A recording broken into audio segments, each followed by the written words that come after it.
کہ اپنی بیوی کے منہ میں لقمہ ڈالنا اس کو بھی صدقے کے افضل ترین معاملات سے شمار کیا گیا. اچھا علامہ صاحب، پوشیدہ اور ظاہر صدقہ، اب اس میں ایک بات ذرا اب ریلیونٹ ہے، چونکہ مطلب میں سمجھتا ہوں بہت سے لوگ اس بات کو سمجھنا چاہتے ہوں گے.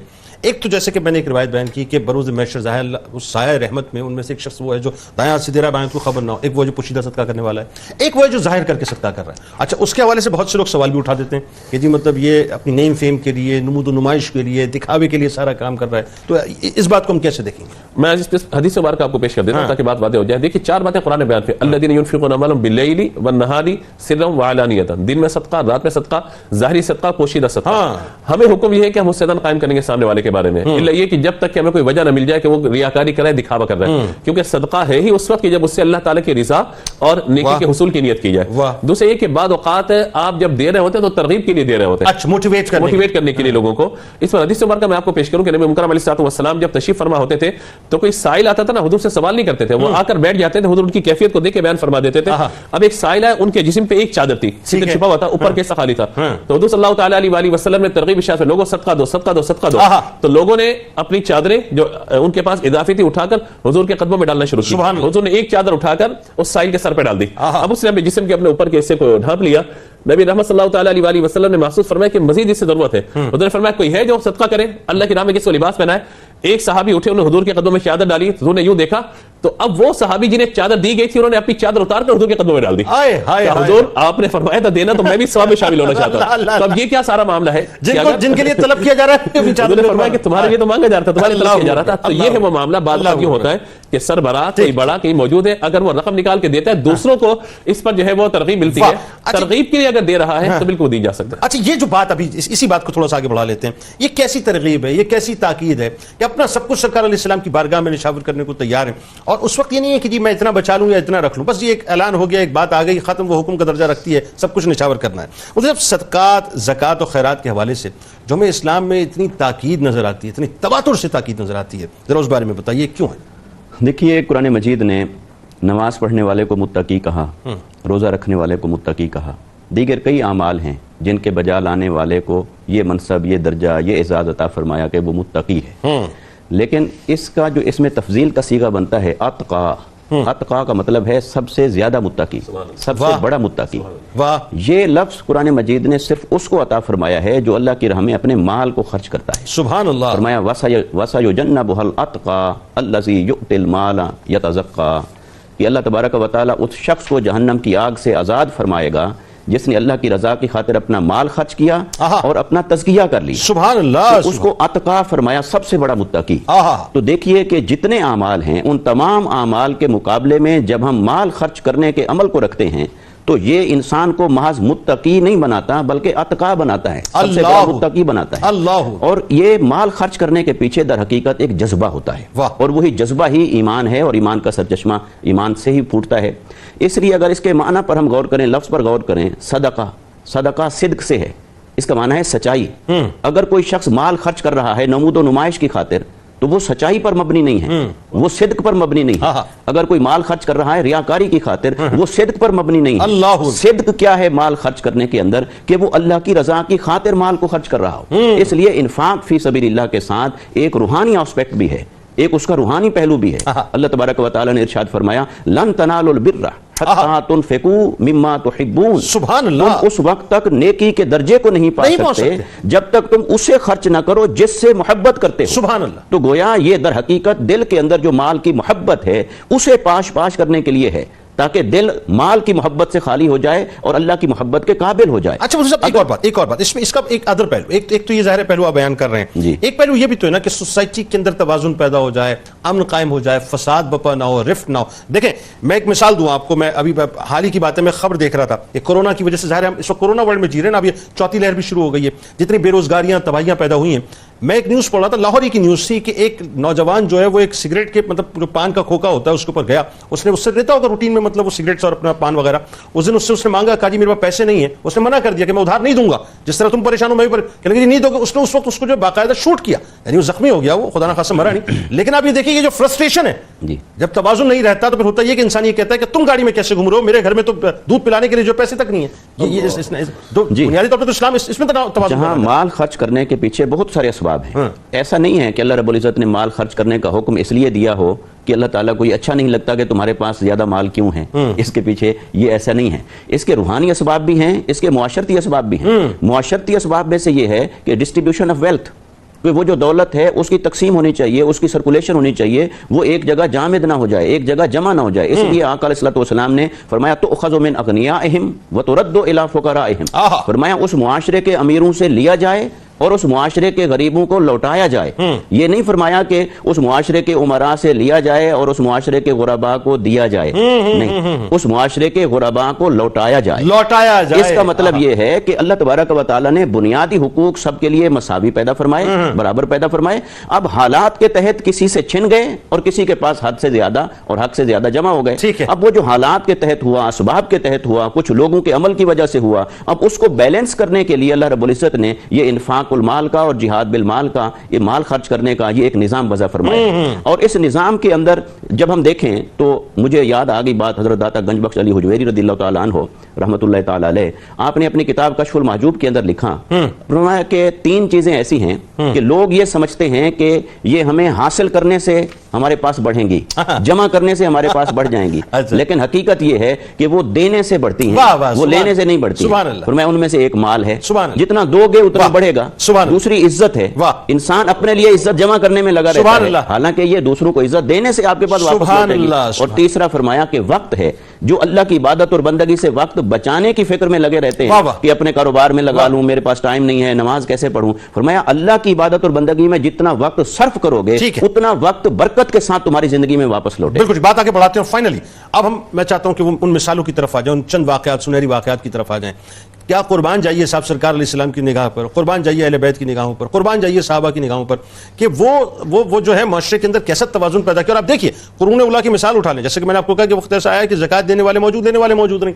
آج جو فرسٹریشن معاشرے کے اندر ہمیں نظر آتی ہے اور اس میں ظاہر ہے وائلنس بڑھ رہا ہے, اس کے اندر جو بیرا روی بہت زیادہ بڑھ رہی ہے, بہت کچھ بڑھ رہا ہے. یعنی میں آپ کو بتاؤں تلخ سے جملہ ادا کرنے جا رہا ہوں, میرا ماننا یہ اسی بے روزگاری کا شاخسانہ ہے کہ جس کی وجہ سے ٹک ٹاک پہ جو ہے وہ انتہائی آپ کو بدتمیزی اور بے شرمی نظر آتی ہے, کیونکہ اب وہ اسنیک ویڈیوز پہ جو ہے وہ ایزی ایکسس ہو گیا پیسے کا, پیسہ کمانے کا یہ بھی ایک ذریعہ بن چکا ہے, چونکہ اور ظاہر جابز نہیں, یہ معاملات ہیں. اب ذرا یہ بتائیے اہل بیت اور صحابہ کرام کی جو انفاق فی سبیل اللہ کے واقعات ہیں اس میں ذرا روشنی ڈالیں. دیکھیے سب سے جو عظیم ترین مثال ہے وہ خود محمد رسول اللہ صلی اللہ علیہ وسلم کی ذات اقدس ہے. نبی کریم صلی اللہ علیہ وسلم کے انفاق میں سب سے بڑی سنت یہ ہے کہ جب کبھی کسی نے سوال کیا آپ صلی اللہ علیہ وسلم نے کبھی لا نہیں فرمایا. اور آپ اس سے اندازہ کیجئے کہ اگر اس وقت خود کوئی چیز میسر نہ تھی تو ادھار لے کر کسی اور کی ضرورت کو پورا فرما دیا, اور متعدد مرتبہ ایسا. اور آپ اس سے اندازہ کیجئے کہ ایک مرتبہ ایک شخص نے آ کر حضور علیہ السلام کی خدمت میں جب سوال کیا اور وہ غیر مسلم تھا تو آپ علیہ الصلوۃ والسلام نے فرمایا کہ جاؤ فلاں وادی میں کچھ بکریاں ہیں وہ تم لے لو. جب وہ شخص وہاں گیا تو حیران ہو گیا کہ پوری وادی بکریوں سے بھری ہوئی. یہ نبی کریم صلی اللہ علیہ وسلم کے سخاوت کا عالم ہے.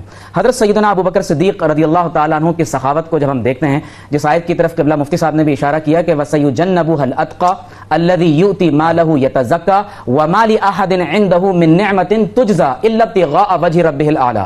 قرآن مجید میں یہ آیت مقدسہ حضرت صدیق اکبر کے بارے میں نازل ہوئی, اور قرآن نے جنید بھائی انفاق فی سبیل اللہ کی وجہ سے آپ کو الاتقى کہا ہے. اور امام فخر الدین رازی رحمۃ اللہ علیہ نے فرمایا کہ اللہ نے فرمایا ان اکرمکم عند اللہ اتقاکم, کہ اللہ کی بارگاہ میں سب سے زیادہ افضل وہ ہے جو تم میں سب سے بڑا متقی ہے. اور انفاق فی سبیل اللہ کی وجہ سے صدیق اکبر کے بارے میں فرمایا کہ وہ الاتقى ہیں. اس سے یہ ثابت ہوا کہ اللہ کی محبت میں صدیق اکبر سب سے افضل صحابی ہیں. پھر آپ یہ دیکھیے کہ صدیق اکبر رضی اللہ تعالیٰ عنہ غزوہ اسرہ کے موقع پر اپنا سب کچھ حضور کے نام پر قربان کر دیا, اور جب سوال ہوا تو فرمایا ابقیت لہم اللہ ورسولہ, میں ان کے لیے اللہ اور اس کے رسول علیہ السلام کا نام چھوڑ کر آیا ہوں. اور اسی غزوہ اسرہ میں ایک صحابی صرف ایک مٹھی کھجور لے کر آیا. حضور علیہ الصلوۃ والسلام نے ان کھجوروں کو سارے سامان پر بکھیر دیا اور فرمایا کہ اللہ تعالیٰ کو یہ کھجوریں بہت پسند آئی ہیں. حضرت عائشہ صدیقہ سلام اللہ علیہا, حضرت امام حسن علیہ السلام, حضرت امام زین العابدین علیہ السلام, مطلب آپ دیکھیے, مطلب آپ مثالیں پیش کرتے چلے جائیں. جی اب آپ دیکھیے کہ حضرت سیدنا امام حسن, امام حسین, عبداللہ بن جعفر رضی اللہ تعالیٰ عنہم اجمعین ایک مرتبہ سفر پہ تھے, رستہ ایک مقام پر پہنچے تو ایک بڑی عورت کی آپ نے بکری ذبح کی, بھوک میں تھے, کھانا تناول کیا, میزبانی اس عورت نے فرمائی, اس نے پہچانا نہیں کہ یہ کون ہے. انہوں نے فرمایا کہ اگر کبھی کوئی حاجت ہو تو مدینہ منورہ آ جانا. مختصر یہ کہ وہ بوڑھی عورت جب فقر کی کیفیت میں ایک مرتبہ مدینہ طیبہ پہنچی تو حضرت سیدنا امام حسن نے اسے پہچان لیا. آپ نے فرمایا کہ میں وہی ہوں جن کی تم نے خدمت کی تھی. آپ اندازہ کیجئے جنید بھائی 1000 بکریاں اس عورت کو عطا فرمائی. ایک بکری کے بدلے میں 1000 بکریاں. اللہ اکبر. آج ایک بکری کی قیمت کیا ہے؟ پھر فرمایا کہ جاؤ اسے میرے بھائی امام حسین کے پاس لے جاؤ. حضرت امام حسین علیہ السلام نے اسے مزید 1000 بکریاں عطا فرمائی.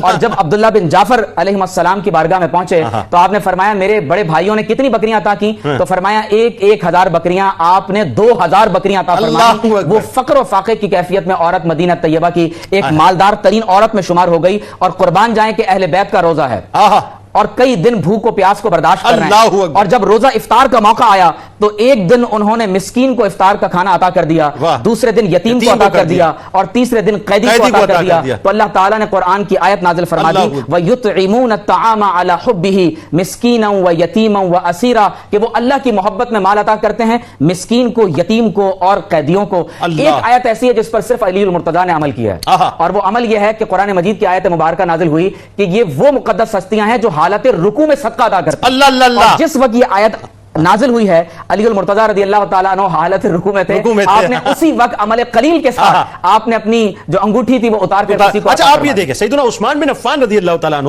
غنی, کیا بات ہے, غنی وقت مطلب یوں کہیے غنی دورہ. آپ حضرت عبد الرحمن بن عوف رضی اللہ تعالیٰ عنہ کی سخاوت دیکھیے, حضرت امام زین العابدین علیہ السلام کی سخاوت دیکھیے, ذرا بتائیے نا اس بارے میں. جنید بھائی آپ دیکھیے کہ عثمان غنی رضی اللہ تعالیٰ عنہ کیا عالم ہے کہ جب آپ کی بارگاہ میں, جب مکہ مکرمہ اور مدینہ طیبہ کے تمام تر لوگ آپ کے بارگاہ میں جمع ہو جاتے ہیں تو ایسے وقت میں ایک ایسا قافلہ کہ جس قافلے کی ابتدا شام سے ہوتی ہے اور انتہا مدینہ طیبہ میں ہوتی ہے, اور تمام تر اونٹوں پر سامان لدا ہوا ہے, بڑے بڑے تاجر آتے ہیں اور کہتے ہیں کہ ہمارے ساتھ تجارت کر لیجیے. آپ فرماتے ہیں کہ میں نے اللہ تبارک و تعالیٰ کے ساتھ سودا کر لیا, اور آپ نے وہ تمام کا تمام مال حضور علیہ الصلوۃ والسلام کی خدمت میں پیش کر دیا.